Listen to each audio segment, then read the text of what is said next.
నిజంగా ఇప్పటికీ ఒక మాట అనిపిస్తూ ఉంటుంది మీతో మాట్లాడుతున్నప్పుడు. జనసేనలో కంటిన్యూ అయ్యి ఉంటే ఈ రోజున కూడా ఆయన కూడా ఒక మంచి పొజిషన్‌లో ఉండేవారేమో అన్న ఇప్పుడు కూడా మంచి పొజిషన్‌లోనే ఉన్నాను. అలా అని కాదు కదా! రాజకీయంగా ఒక మంచి పొజిషన్‌లో ఆయనకు ఒక పొజిషన్ ఇచ్చుండేవారేమో. ఏ ఎమ్మెల్సీ స్థానమో లేకపోతే ఇంకొక పదవో వచ్చుండేది. అలా మీరెప్పుడన్నా ఆ ఫీలింగ్ అయితే మీలో వచ్చిందా? మన సహాయం ఏం చేయాలో, మన సలహాలు ఏవైతే అడుగుతున్నారా ఇంకా మిమ్మల్ని?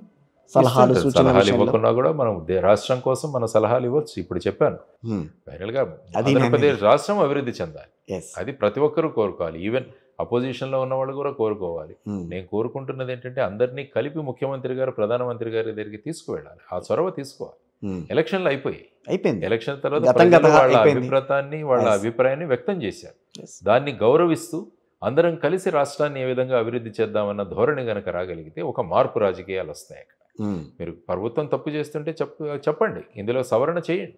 ఫర్ ఎగ్జాంపుల్ ఇప్పుడు పిఎస్సి పోస్ట్ అది ఎవరికి ఇవ్వాలా అన్న దాని గురించి కూడా చర్చ జరుగుతుంది. Public accounts committee Yes. డెఫినెట్గా అపోజిషన్ వాళ్ళకే ఇవ్వాలి. ఒకరికి ఇవ్వాలంటే ఎందుకంటే అదొక మన సంప్రదాయం, అదొక దాంట్లో జరుగుతున్నాం కాబట్టి ఇవ్వాలి. సో ఆ విధంగా అందుకనే అంటున్నాను అబ్సల్యూట్ మెజారిటీస్ కూడా ప్రమాదకరం. అంటే గతంలో చూస్తే మీకు 23 సీట్లున్నా కూడా అక్కడ పయ్యావలి కేశవులు గారికి పబ్లిక్ అకౌంట్స్ కమిటీ చైర్మన్గా ఇచ్చారు. కాబట్టి ఆ సంప్రదాయాలు వీటిని ఫాలో అవ్వాలి అంటున్నాను. వాలంటీర్ వ్యవస్థ తీసేయటం నచ్చిందా మీకు? వాలంటీర్ వ్యవస్థ గురించి ఇంకా ఇది నిర్ణయం అయితే తీసుకోలేదు. వారు ఎలక్షన్ క్యాంపెయినింగ్ అప్పుడు 5,000 కాదు మీకు 10,000 ఇస్తామని కూడా చెప్పడం జరిగింది. ఆ వ్యవస్థలో ఉన్న వాళ్ళు ఉండమని కూడా చెప్పడం ఆ జరిగింది. వ్యవస్థ పనికొస్తుందని అంటారు అసలు అంటే సమాజానికి? ఏమవుతుందంటే ఫైనల్గా ఏంటంటే public delivery is very important. Yes. అంటే ఒక సర్వసాధారణంగా ఇంట్లో కూర్చున్న వ్యక్తి పనులు అవ్వాలి, గవర్నమెంట్ ద్వారా జరగాల్సి.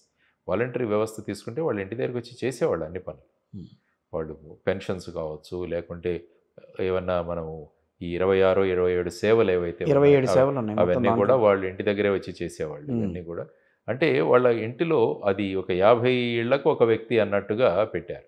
కానీ అందులో ఏమైందంటే అందులో బేసిక్గా రకరకాల పొలిటికల్ పార్టీ వాళ్ళు మాట్లాడిన మాటలు బట్టి అవి ఒక రాజకీయ రంగు పులుముకుంది.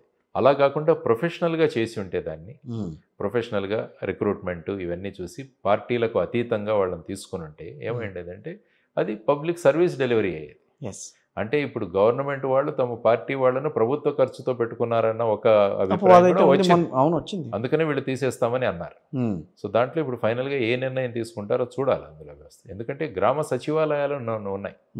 గ్రామ సచివాలయాలు అన్నవి కావాలి. ఎందుకంటే ఎలాగైతే రాష్ట్ర ప్రభుత్వానికి సెక్రటరియట్ ఉంటుందో పంచాయతీలో ఉన్న సర్పంచ్ కూడా ఒక సెక్రటరియట్ కావాలి. యాక్చువల్గా ఏంటంటే పంచాయతీలో సర్పంచ్ అన్నవాడు ముఖ్యమంత్రి ఆ ప్రాంతానికి.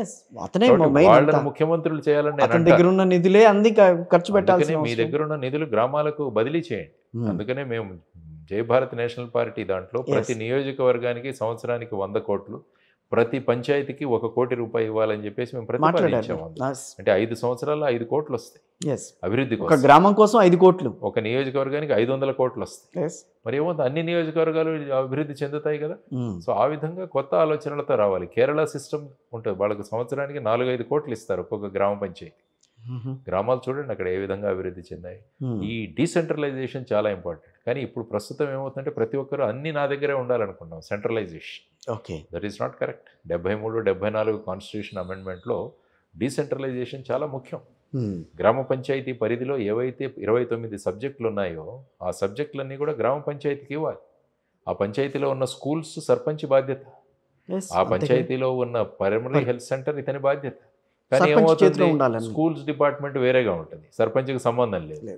మెడికల్ డిపార్ట్మెంట్ వాళ్ళు. కానీ కేరళలో చూసుకుంటే ఆ 29 విషయాలు అది సర్పంచ్ చూసుకుంటాడు. Is a mini CM.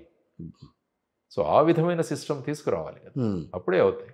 So అలా తీసుకొస్తే ఏమవుతుందంటే వాళ్ళ మీద అథారిటీ అనేది కుదరదని చెప్పి తీసుకురాకల. అదే అంటాం, అంతే సెంట్రలైజేషన్. ఒకవైపు డీసెంట్రలైజేషన్కు మనం సపోర్ట్ చేస్తూ, కానీ సెంట్రలైజేషన్ మనిషి ఎంత అధికారం నా చేతిలోనే ఉండాలనుకుంటాం. ఆ విధంగా ఉంటే ఏమవుతుందంటే పనులు అవ్వవు.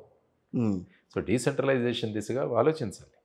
మళ్ళీ మీ జనసేన దగ్గరికి వస్తాను. ఒక్క మాట, పవన్ కళ్యాణ్ గారు సనాతన ధర్మం అని చెప్పి ముందుకు రావటం అనేది మీరు ఆహ్వానించారా లేదా?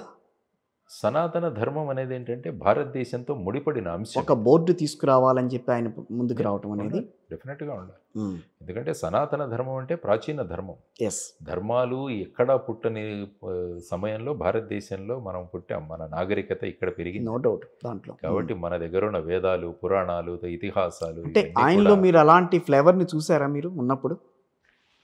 అంటే ఆ సమయంలో మీరు ఉన్నప్పుడు అప్పుడు మేమంతా కలిసి కమ్యూనిస్ట్ పార్టీలు, తర్వాత బీఎస్పీ వీటితో కలిసి మేము పోటీ చేసాం. అవును, అదే కానీ అందుకే ఆయన అంటున్నా. ఆ పూజా విధానాలు అవన్నీ, ఆ చాతుర్మాసం ఇవన్నీ కూడా అప్పుడు కూడా చేసేవారు. ఆయన ఎప్పటి నుంచో కూడా ఆయన కొండగట్టుకు వెళ్ళడం ఇవన్నీ అవును. కూడా ఆయన రెగ్యులర్గా వెళ్తుండేవారు. ఉమ్, సో ఈ సమయంలో సనాతన ధర్మం అన్న దీన్ని వారు తీసుకొచ్చారు. సనాతన ధర్మ బోర్డు ఉండాలి. ఉమ్, తర్వాత ఏంటంటే సెక్యులరిజం కూడా మన కాన్సెప్ట్ భారతదేశంలో. లౌకికవాదం అన్నది మన రాజ్యాంగంలో పీఠికలో ప్రియాంబుల్లో ఉన్న అంశం. ఉమ్, మొన్న కూడా సుప్రీంకోర్టు చెప్పింది. ఎస్, మొన్న మొన్న ఈ కూడా చెప్పింది. ప్రియాంబుల్లో ఈ సోషలిజము, తర్వాత Secularism, సెక్యులరిజం ఈ రెండు yes. 42వ అమెండ్మెంట్తో పెట్టారు కాబట్టి, అవి ఎమర్జెన్సీలో పెట్టారు కాబట్టి, వీటికి భారతదేశం మొదటి రాజ్యాంగంలో లేదు కాబట్టి ఇవి తీసేయాలంటే మళ్ళీ సుప్రీంకోర్టు అనేది అన్ని ధర్మాలను సమంగా సమానంగా- ఆదరించాలి. ఎస్, తర్వాత వచ్చేసి ఏ రకమైన ఎక్స్‌ప్లాయిటేషన్ లేకుండా, శోషణ లేకుండా అందరూ ఉండాలన్నదే సోషలిజం.